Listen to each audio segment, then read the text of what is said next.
அனைவருக்கும் வணக்கம். இந்த தை மாதம் பூசம் நட்சத்திரத்துக்கு பிறகு ரிஷபராசிக்காரர்களின் வாழ்க்கையில் எப்படிப்பட்ட ஒரு பலன்கள் கிடைக்கும் அப்படிங்கிறத பற்றி தான் இன்றைக்கி நாம் அந்த வீடியோவில் தெரிஞ்சுக்க போகிறோம். இந்த வீடியோ ரொம்பவே பயனுள்ளதாக இருக்கும். அதனால் வீடியோவை கடைசி வரைக்கும் ஸ்கிப் பண்ணாமல் பாருங்கள்.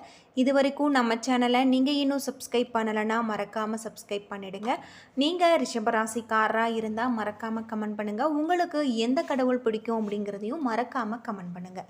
ரிஷபராசியில் கார்த்திகை 2, 3, 4 பாதங்கள், ரோகிணி, மிருகசீரிசம் 1, 2 பாதங்கள் நட்சத்திரங்களாக இருக்குது. கிரகநிலை அப்படின்னு பார்த்தா ராசியில் குரு, தன வாக்கு குடும்பஸ்தானத்தில் செவ்வாய், பஞ்சமஸ்தானத்தில் கேது, பாக்கியஸ்தானத்தில் சூரியன், புதன், சந்திரன், தொழில் ஸ்தானத்தில் சனி, லாபஸ்தானத்தில் ராகு, சுக்ரன் என வலம் வருவதால் உங்களுக்கு அடுத்து வரக்கூடிய காலகட்டத்தில் உத்தியோகம் உருவாகி உயர்வான ஒரு செயல்களை நீங்கள் செய்வீங்க.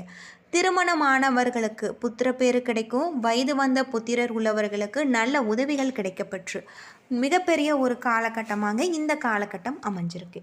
உத்தியோகத்தில் துறை சார்ந்த பணியாளர்களுக்கு நீங்கள் காட்டு வந்த கடுமையான போக்கு மாறி உங்களுடைய செயல்களில் கனிவான தன்மை நிறைந்திருக்கும்.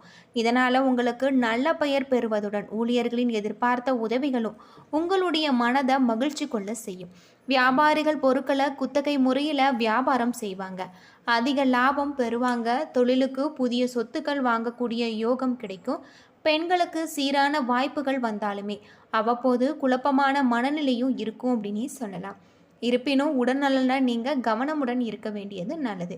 மாணவர்கள் தங்களுடைய படிப்பில் தகுந்த கவனம் செலுத்தி முதல் தர மாணவராக தேர்ச்சி பெறுவாங்க.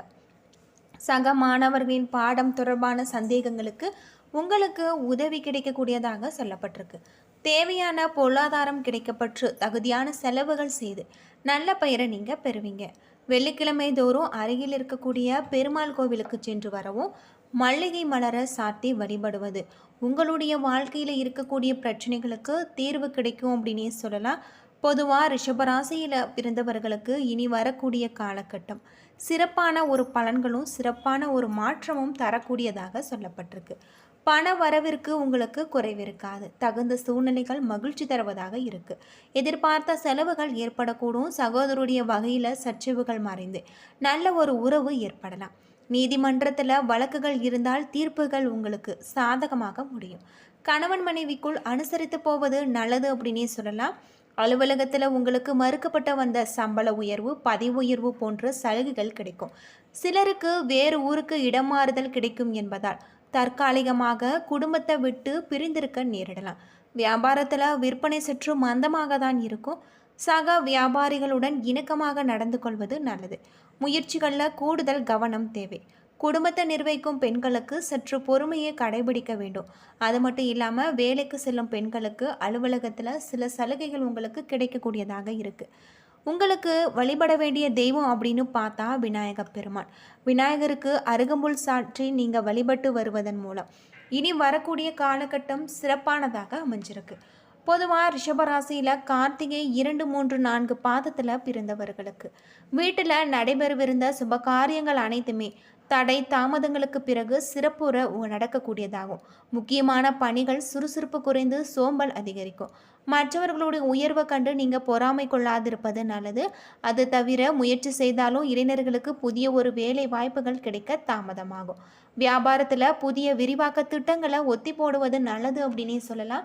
வெளியூர் பயணங்கள் போகும்போது எதிர்பார்த்த போக்குவரத்து பிரச்சனைகள் ஏற்படலாம்.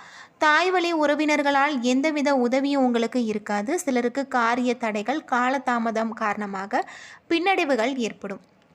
மேலதிகாரிகளின் ஆதரவால் உங்களுடைய பணிகளில் முன்னேற்றங்களை அடைய நீங்கள் முயற்சி செய்ய வேண்டியது ரொம்பவும் நல்லது. வேலை பளு கூடும் அப்படின்னே சொல்லலாம்.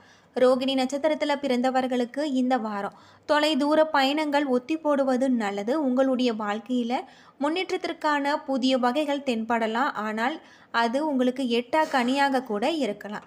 இந்த நாட்களில் சீருடை பணியாளர்கள் தங்களுடைய திறமை மிக்க செயல்பாடுகளால் அனைவரின் பாராட்டையும் பெறுவாங்க.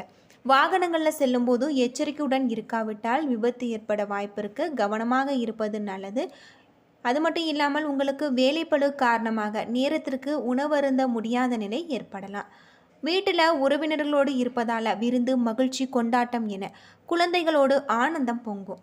சிலருக்கு அஜீரண தொல்லைகள் ஏற்பட்டு மருத்துவரிடம் செல்ல வாய்ப்பு இருக்குது. கவனமாக இருப்பதும், எதிர்பார்த்த இடங்களில் இருந்து பண வரவு உங்களுக்கு தாமதமாகவே வரும் அப்படின்னு சொல்லப்படுது.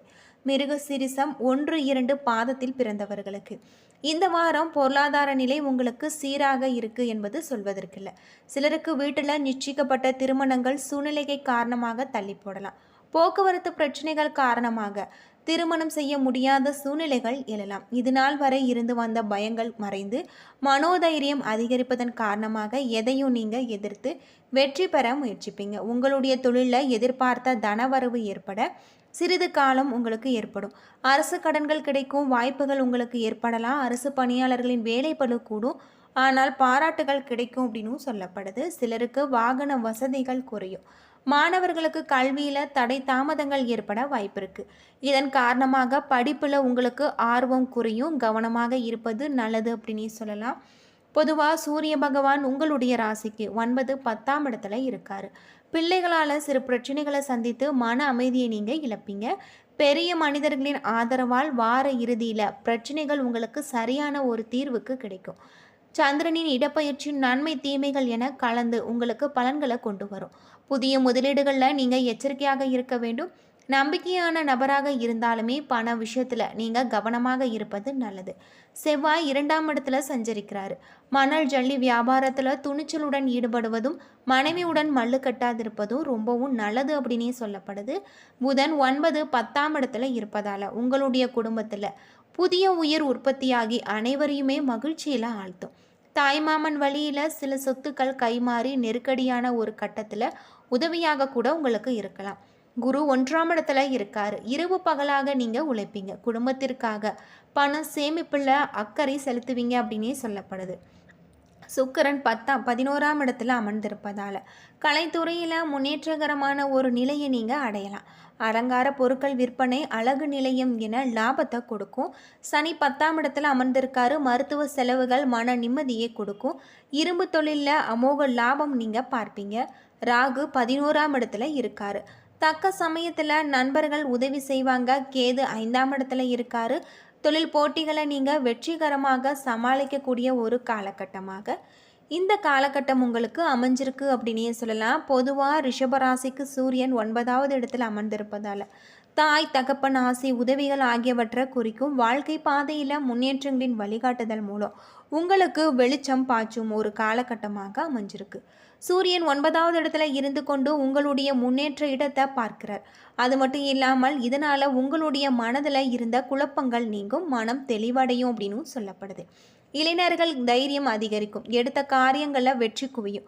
சூரியன் பார்வை கடகத்தில் இருப்பதால் அரசாங்கத்தில் இருந்து கிடைக்கக்கூடிய உதவிகள் ஒப்பந்தங்களால் நல்ல ஒரு பலன்கள் உங்களுக்கு கிடைக்கும். அரசு துறை சார்ந்து பணியாற்றும் அனைவருக்குமே எதிர்பார்த்த காரியங்கள் நல்லபடியாக அமையும். உடல் நலன் பாதிப்பால் அவதிப்பட்டிருப்பவர்களின் ஆரோக்கியம் மேம்படும் அப்படின்னு சொல்லப்படுது. சுயத்தொழில் செய்வோரின் பொருளாதாரத்தில் ஏற்றம் இருக்கும் அப்படின்னு சொல்லப்படுது.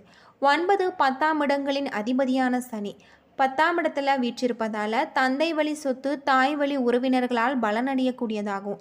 சூரியனும் சந்திரனும் அருகருகே அமர்ந்திருப்பதால் எதிலுமே யோசித்து திட்டமிட்டு உங்களுடைய முடிவுகளை நீங்கள் கவனமாக எடுக்க வேணும் அப்படின்னு சொல்லப்படுது. 11ஆம் இடத்துல இருக்கக்கூடிய ராகு பகவான் வெளிநாட்டில் இருக்கக்கூடிய வீடு மனை வாகனம் வாங்கக்கூடிய ஒரு அமைப்புகளை தரக்கூடியவராக இருக்கார். வேலை இழந்தவர்களுக்கு புதிய வேலை வாய்ப்புகள் கிடைக்கலாம். வெளிநாடு செல்வதற்கான முயற்சிகள் செய்வோருக்கு நல்ல செய்திகள் கிடைக்கும். வாய்ப்புகள் வரும்போது பதட்டத்தை தவிர்த்து கவனமுடன் அணுக வேண்டும். குரு பகவான் 5ஆம் இடத்தை பார்ப்பதால் உங்களுடைய குழந்தைகள் மூலம் மகிழ்ச்சி கிடைக்கும். குழந்தை பாக்கியம் இல்லாதவர்களுக்கு குழந்தை பாக்கியம் அமையும். நீண்ட காலமாக செல்ல நினைத்த கோவில்கள் சொந்த பந்தங்களை நீங்கள் சந்திப்பீங்க. கணவன் மனைவிக்கிடையே ஏற்பட்ட மனஸ்தாபங்கள் நீங்கும். அந்யோன்யம் அதிகரிக்கக்கூடிய ஒரு காலகட்டமாக இந்த காலகட்டம் அமைஞ்சிருக்கு. அது மட்டும் இல்லாமல் உங்களுக்கு திடீர் யோகம் ஏற்படும் அப்படின்னும் சொல்லப்படுது. குரு மகரத்தை பார்ப்பதால் உங்களுக்கு சிவபெருமானின் அருள் கிடைக்கக்கூடியதாகவும் இருக்குது. இதனால் உங்களுடைய கடன்களை அடைக்கக்கூடிய ஒரு சூழ்நிலை இந்த காலகட்டத்தில் அமைஞ்சிருக்கு அப்படின்னே சொல்லலாம். இனி வரும் நாட்கள் உங்களுக்கு சிறப்பானதாக அமைஞ்சிருக்கு. நீங்கள் முருகப்பெருமான மனதார வழிபட்டு வருவதன் மூலம் அடுத்து வரக்கூடிய காலகட்டம் உங்களுக்கு சிறப்பான ஒரு நல்ல பலன்களை தரக்கூடியதாக இருக்குது அப்படின்னே சொல்லலாம். என்ன நண்பர்களே, இந்த வீடியோ உங்களுக்கு பயனுள்ள ஒரு தகவலை தந்திருக்கும்னு நினைக்கிறேன்.